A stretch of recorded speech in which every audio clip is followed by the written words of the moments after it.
História. A arte de inventar o passado. Ensaio de teoria da história. Durval Muniz de Albuquerque Júnior, Edusc, edição 2007. Parte 3, capítulo 14. As dobras do dizer. Da impossibilidade da história oral. Página 229 a 234.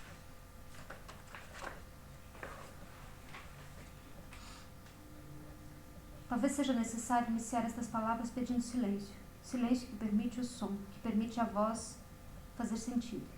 Silêncio para que se fale de um texto escrito e para que se faça uma reflexão sobre a relação de complementaridade e distanciamento que há entre texto, escritura e fala, voz, oralidade. Silêncio para falar de um processo de silenciamento, aquele que no Ocidente moderno nasceu do trabalho das instituições e aparelhos escriturísticos, que isolaram o povo e silenciaram suas vozes.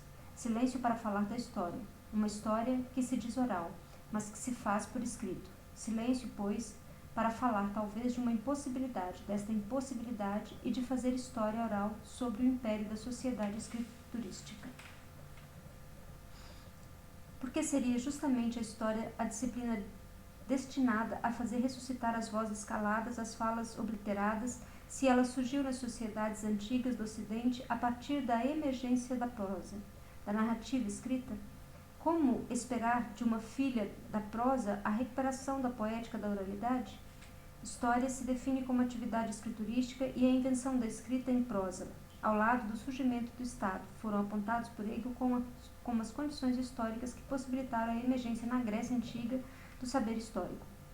A primeira história escrita, aquela de Heródoto, nasceu de uma arrojada empresa de captura das oralidades, da escuta e registro de testemunhos empreendida por um representante da polis grega preocupado com o possível desaparecimento dos feitos maravilhosos e extraordinários realizados por gregos e persas durante as guerras médicas.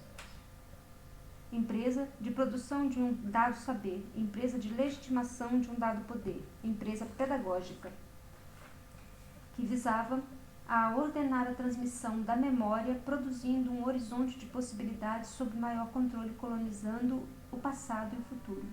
A história também é um produto da emergência do Estado, de sua necessidade de legitimação através da produção do registro da memória.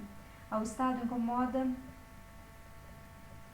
a fugacidade, o nomadismo, o incontrolável das oralidades, a equivocidade da voz. Embora não devamos alimentar uma visão romântica da oralidade como um mundo livre e sem regras, como um objeto de nostalgias, de um tempo de pureza e autenticidade, como também não devemos pensar a oralidade como uma totalidade ou uma unidade significativa e remetê-la a sujeitos fundantes e a históricos, como o povo, nação ou a região, o oral não deve ser oposto dicotomicamente ao escrito, como duas realidades distintas e distantes, mas como formas plurais que se contaminam permanentemente, pois haverá sempre um traço de oralidade riscando a escrita e as falas sempre carregarão pedaços de textos.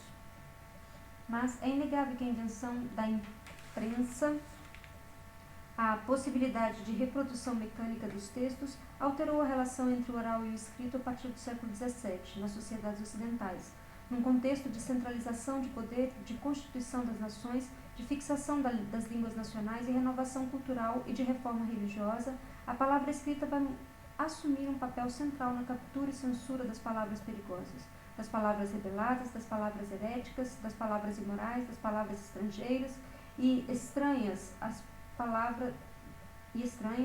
das palavras não autorizadas e sem autoridade, das velhas palavras e das palavras sem valia, das palavras sem estética e sem ética desejada.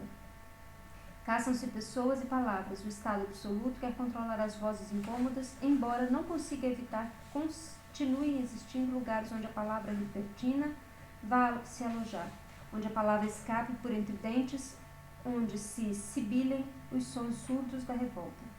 É preciso, portanto, refletirmos como é possível que a universidade, instituição produtora e legitimadora do saber escrito, possa ter se aberto hoje para a produção de uma história oral. A universidade participa no Ocidente desta empresa de captura e silenciamento das oralidades. locos privilegiados do saber escrito, a universidade vai chancelar esta forma de saber como aquela que é universal, que ultrapassa o caráter local, fragmentário, caótico, confuso, aberto que teria os seres orais, ou os saberes orais.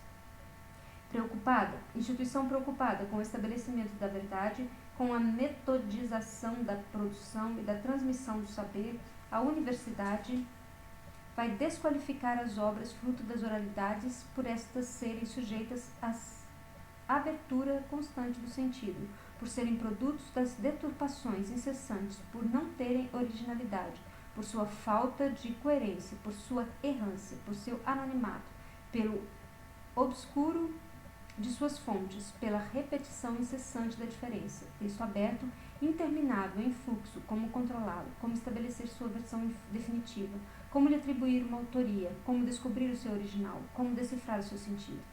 Estas passam a ser as tarefas intermináveis dos especialistas universitários que se debruçam sobre a produção oral.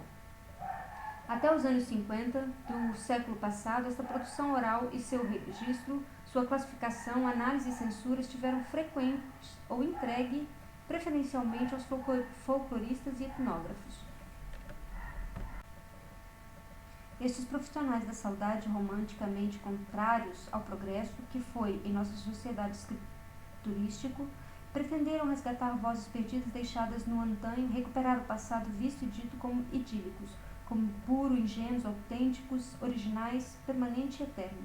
Profissionais da escrita, estes eruditos pretendiam encontrar a essência de cada povo, de cada nação, de cada região, nos registros de uma cultura oral ou popular, que enunciavam, no mesmo movimento que a inventavam e a destruíam ao transcrevê-la, ao registrá-la por escrito.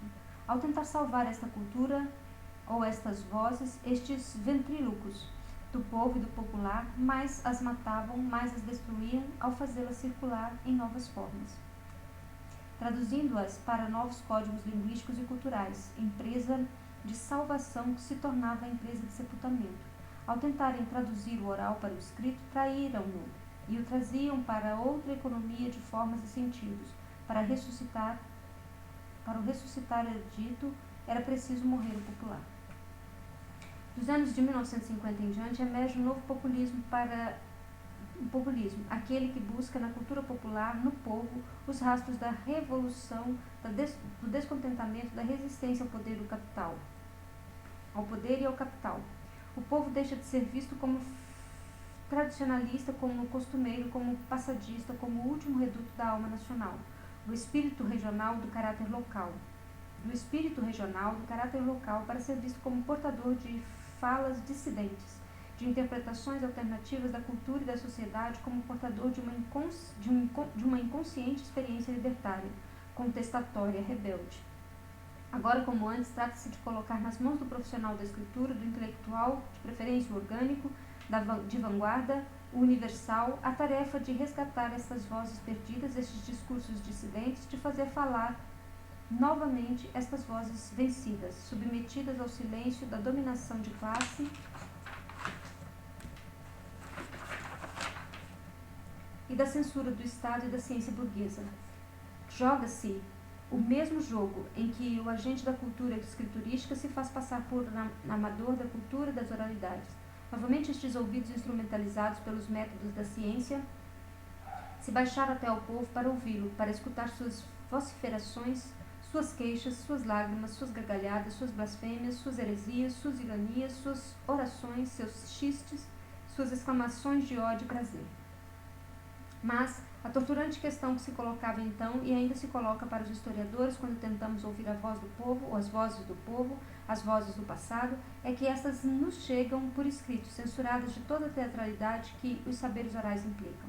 Estas vozes nos chegam sem corpo, estas falas nos chegam sem gestos, estas narrativas nos chegam amputadas de rostos, de ritos, de sinais, de mímicas, de suores, de cheiros e toques. Estas vozes nos chegam traduzidas pelas instituições e pelos aparelhos de poder e de escrita. O moleiro nos chega escrito pelo inquisidor, o bandoleiro das florestas inscrito pelo processo-crime, o herege inscrito pelos sermões da igreja, o estuprador pelo relato de seu advogado, de seus acusadores, a prostituta e o boêmio pelo cronista de jornais diários, o louco por sua ficha de internação em um hospício. assinada devidamente por um médico. Mas, apesar disso, o historiador se põe a falar destes personagens como se estivesse recuperando outras vozes, quando é apenas a sua que fala por todos e apesar de todos. Este é um dos processos de burla que sustentam a sociedade da escritura. O autor finge que não fala, que apenas deixa os outros falarem. Este tipo de permissão só o divino conhece, o dono do verbo e da verdade. O diabo a desconhece, pois está misturado no mundo. Não o olha de cima e de fora, por isso só conhece as obras do disfarce, da traição, da astúcia. Sabe que ninguém fala por outros senão a partir de seus próprios interesses e com a finalidade pouco cristã. Dos anos de 1970 para cá, estas diabolices pareciam finalmente ter chegado ao fim. Os historiadores descobrem o gravador e se dão conta de que podem escutar pessoas vivas. Afinal, os antropólogos já faziam isso há um século. O povo pode ser encarnado, suas vozes podem ser registradas e finalmente circular no espaço sagrado da universidade. A fotografia e, posteriormente, o vídeo fazem com que estes sujeitos populares ganhem rostos, corpos, gestos, nomes. Eles agora falam e o historiador escuta numa atmosfera que beira ao ritual sagrado. Horas de entrevista registradas, horas de escutas atentas, horas de emoções partilhadas, horas de troca de experiências. Afinal, chega o momento de produzir o conhecimento histórico. É preciso, antes de tudo, transcrever aquelas falas, ou seja, torná-las escritas, traduzi-las para um outro código. E a primeira das dúvidas que assaltam o historiador das oralidades: será que não se vai perder muita coisa? O que vai restar do oral no escrito? Olho para o gravador onde ficaram os gestos que acompanharam estas falas. Posso, no entanto, colocar entre parênteses a palavra risos ou a palavra lágrimas, mas poderei colocar a palavra gozo? E por que os gestos ficam entre parênteses? Será que na fala as emoções podem ocupar este lugar à parte? Consolo-me, no entanto, já que o entrevistado falou livremente a partir do roteiro que levei. Ele narrou sua história de vida, mas será que o meu roteiro não interferiu na sua fala? Não a fabricou, de certa maneira? Será que ele não preparou uma versão de sua vida adequada àquela que ele acha ser a minha expectativa? Se a fala foi produzida num momento de indecisão comigo e eu não estarei implicado nesta fala? E por que no texto que vou produzir devo fingir que não? Por que o historiador nunca aparece como personagem da fala de seus entrevistados? No máximo avisa que esteve lá na introdução do trabalho. Confessa até que chorou, que se emocionou, mas depois nada disso tem implicação em seu texto. Depois de dias de conversa com os entrevistados, fabricando suas fontes, o historiador retira-se para o seu gabinete e se faz novamente silêncio ao seu redor. Até as crianças devem ser mandadas ao colégio, seu corpo se retira para a margem do texto que está sendo produzido, as memórias parcimoniosamente vão sendo introduzidas na escritura, torturadas pelo método, sobreditas pelos conceitos, recortadas pelas citações, ressignificadas pelo contexto de inscrição, violadas pelas regras de produção do saber acadêmico. Resta, no fim, um vagido daquela fala conquistada a golpes de questionário, capturada agora magneticamente, tomada pela escritura e suas regras, censurada pelas regras acadêmicas. No final, a reafirmação do poder dos que escrevem, dos que dominam, a escrita sobre os que apenas falam. Os que apenas verbalizam seus conhecimentos, suas experiências. A história é mais um artefato que reafirma a dominação dos que escrevem sobre os que falam. Embora esteja hoje aberta aos perigos da fala, aos perigos que falam e falaram no e sobre o passado, continua fechada a possibilidade de violação de suas regras, apegada que está ao fato de que é um saber por escrito. Quando reagimos negativamente à fala do historiador na mídia eletrônica, não estaremos reafirmando que a história séria se faz por escrito? Por que reagimos à verbalização da história? Por que esta minha fala foi colocada por escrito há quase um mês? Medo da surpresa da fala? Medo de que o encontro possa se desencontrar? Temor de que o encontro da história oral não fique registrado por escrito e, portanto, não tenha existência? Afinal, durante 3 séculos, especialistas discutiram no Ocidente Se teria havido uma literatura na Idade Média, uma literatura que se produzia e circulava oralmente, pois, para nós, a oralidade é sinônimo de precariedade, de fugacidade, de falta de regras. Quando, nos anos de 1950, os medievalistas descobriram a poesia oral, foi um escândalo para a cultura produzida por 12 ou 15 gerações de eruditos e intelectuais formados na Europeia, escravizados pelas técnicas escriturais e pelo discurso que estas secretam, não conseguindo dissociar poesia de escritura. Este resto que caiu em descrédito, marginalizado, carimbado de popular em relação ao erudito, isolado sob o nome de folclore ou de cultura popular, retornava como um inconsciente de nossa civilização, fruto de seus séculos de repressão e de recalque, para alimentar uma contracultura, uma cultura dissidente, uma cultura popular revolucionária capaz de oxigenar nossa civilização decadente e em crise terminal. A história, que também não consegue se dissociar da escritura, também descobriu neste momento a voz do passado, a história oral, o mito da voz do povo, dos dominados, dos marginalizados, dos despossuídos. Volta a servir de tropo narrativo que dá legitimidade e unicidade ao discurso da história. A pretensa maior proximidade com os sujeitos que fazem a história quando vista de baixo, a maior legitimidade política do texto do historiador preocupado com os vencidos, estão na base do recorte deste campo no âmbito da historiografia, como o campo que rapidamente conquista posições importantes de poder no interior da academia e fora dela, indefinida entre uma técnica, um método, uma postura teórica no campo da historiografia. A história oral faz de sua indefinição ou de sua impossibilidade o seu charme, o seu encanto e sua produtividade, contribuindo de forma inequívoca para que novas falas fossem encenadas pelos historiadores e seus personagens, para que novos olhares sobre o passado fossem possíveis dentro da universidade e das instituições que agrupam os historiadores. A história oral é sem dúvida vitoriosa, mas terá ela conseguido converter a derrota histórica das oralidades para a escritura? Não me parece, até porque ela seria um agente infiltrado que continua em busca dos segredos dos que falam para escrevê-los, tornando-os documentos, inscrevendo-os como monumentos.